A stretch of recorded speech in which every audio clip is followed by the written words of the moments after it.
এত টাকা!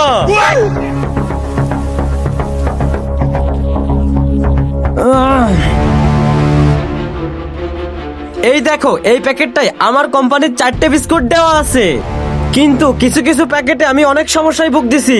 যেমন এই প্যাকেটটা দেখে মনে হচ্ছে পুরো ভরা, কিন্তু ভিতরে কিছুই নাই। এই দেখো, আর এই প্যাকেটটা যখন মার্কেটে যাবে তখন মানুষজন দেখলে আমার কোম্পানির অনেক বড় বদনাম হয়ে যাবে। এই সমস্যা সমাধানের একটা মেশিন চাই। আরে তুমি চিন্তা করে না, আমার কাছে এমন একটা মেশিন আছে যে প্যাকেটটায় বিস্কুট আছে সেটা নিয়ে নিবে, আর যে প্যাকেটটা খালি সেটাকে সাইড করে দিবে। ওই মেশিনটা 40 লাখ টাকায় পেয়ে যাবা। ঠিক আছে, তুমি এখানে দাঁড়াও, আমি টাকা নিয়ে আসছি। বন্ধুরা, আমি তোমাদের জন্য অনেক কষ্ট করে এরকম সুন্দর ভিডিও বানিয়ে থাকি, তাই তোমাদের কাছে আমাদের ভিডিও ভালো লাগলে লাইক করো এবং এরকম সুন্দর ভিডিও আরো দেখতে আমাদের চ্যানেলটি সাবস্ক্রাইব করো।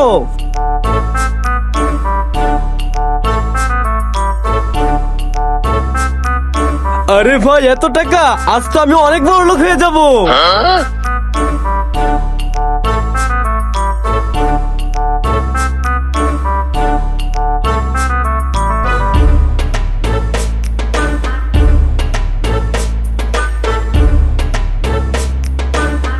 ওই মাসুদ, আমি নতুন মেশিন কেনার জন্য 40 লাখ টাকা এই ক্যারেটের ভিতরে রাখছিলাম, এই টাকাগুলো এখানে দেখছি না, কোথায় গেছে? মালিক, আমি তো এখানে কোনো টাকা দেখিনি।